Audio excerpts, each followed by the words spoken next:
Avec la permission de Monsieur le Président, je n'aime pas beaucoup insister. Je n'ai pas affaire avec l'ancien chef de l'État, etc. Mais j'ai affaire avec vous en tant que témoin. C'est vous qui avez soutenu. Évidemment, il y a d'autres personnes impliquées qui ne sont pas là. Je voudrais, ce n'est pas ce qui a été dit par d'autres personnes, c'est vous qui êtes devant le tribunal en tant que témoin. Certainement, vous avez entendu. Alors, quelles sont les personnes nommément qui devraient être là, qui ne sont pas là? C'est ça ma question. De vous, hein, pas d'une autre personne. Maître, avec tout le respect que je vous dois, cher maître, moi, je n'ai pas cité quelqu'un nommément. Moi, je n'ai pas été cité nommément ici. Je suis là en train de faire ma déposition de témoin. Je ne suis pas le seul témoin. Il y a d'autres cas plus graves que certains ont été témoins. Ils doivent être là. Je ne peux pas vous citer, c'est Paul, c'est Pierre qui doit être là. D'accord, je suis satisfait. Non, je vous comprends aussi. Hein.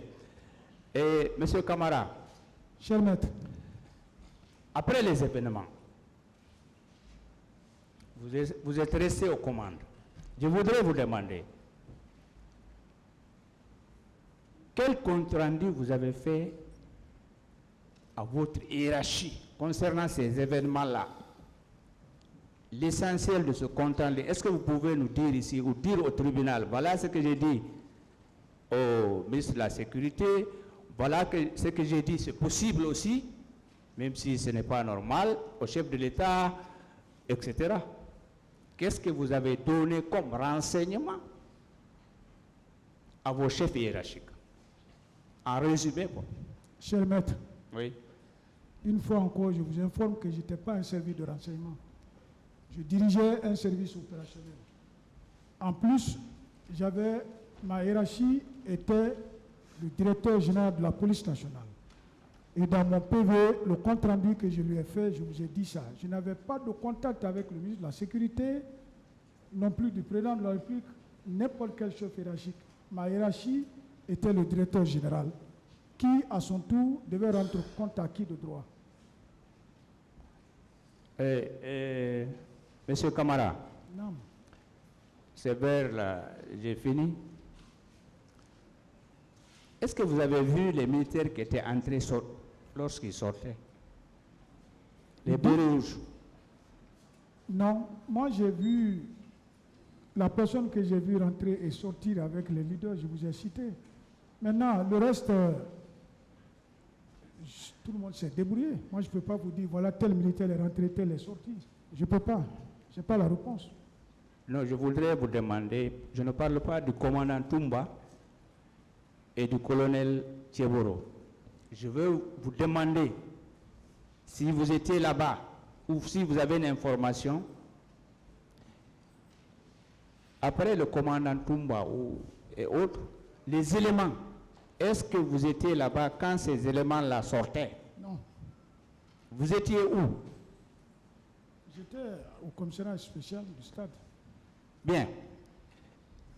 En toute honnêteté, celui qui est au commissariat, là on fait les photocopies, que nous connaissons tous. Est-ce que quelqu'un peut sortir du stade sans qu'on le voie, vous, en tant que spécialiste de la police? C'est une question. Oui. Oui. Je peux? Oui. J'avais posé une question. Oui. Ce jour, le stade, il y a eu plusieurs sorties.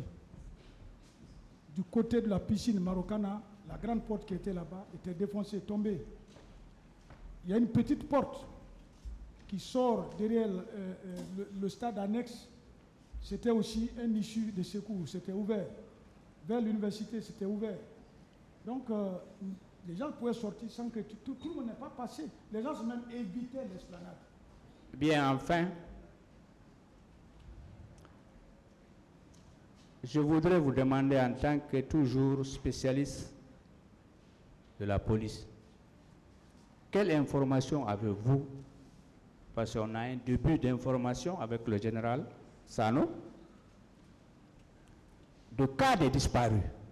Est-ce que vous pouvez dire au tribunal où se trouvent les fosses communes? Parce qu'on a un début d'information avec le général Sano. selon les informations que vous avez reçues. Cher maître, Oui. c'est une question. Oui. Mon niveau de commandement n'était pas arrivé à ce niveau d'information, à ce niveau de réunion secrète.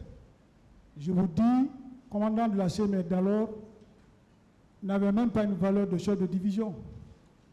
Donc j'étais très loin de cela. On ne pouvait même pas me faire confiance parce que je faisais partie des sous-officiers supérieurs, inférieurs. Capitaine, je n'étais pas officier supérieur même. Bon, je voudrais terminer. Moi, je ne doute pas de votre moralité. Hein. Je n'ai jamais dit ça. Et je vous remercie, Monsieur le Président. Merci, cher maître. Merci, Monsieur le Président, Messieurs les HSR. Général Camara, Cher maître, en votre qualité de spécialiste, est-ce que vous pouvez aider ce tribunal à identifier les forces de défense en présence ce jour-là, au stade? maître, bon, pour vous satisfaire, j'ai déjà répondu, mais les trois forces étaient là. Lesquelles? La police, la gendarmerie et l'armée. Quand vous dites l'armée, est-ce que vous faites la différence entre la garde présidentielle et d'autres corps? Vous venez de préciser, la garde présidentielle, c'est l'armée, c'est les militaires. Mais maintenant, précisément, la garde présidentielle. Mais ils font partie des forces armées. Vous avez été parmi les premiers à faire les constatations. Est-ce que vous pouvez nous décrire un petit peu? Je vais attendre que vous soyez... Est-ce que vous pouvez nous décrire un petit peu le déroulement de l'opération de constatation au stade? Maître, cher maître, je n'ai pas été le premier à constater les faits. C'est la Croix-Rouge et certaines autorités de la société civile qui ont constaté les faits. J'étais là, j'ai constaté les faits au même temps que ma hiérarchie et ce que j'ai vu, c'est ce que j'ai dit dans mon PV. Justement, est-ce que vous pouvez nous dire l'étendue des dégâts que vous avez constatés? Bon, quand vous parlez d'étendue, à partir du moment déjà qu'il y a plus de 10 morts, 20 morts, 30 morts, c'est dégâts. L'étendue est trop.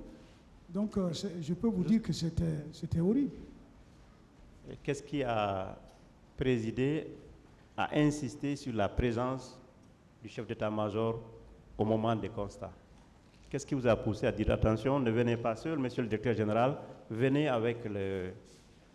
Qu'est-ce qui présidait à cela? C'est aussi simple.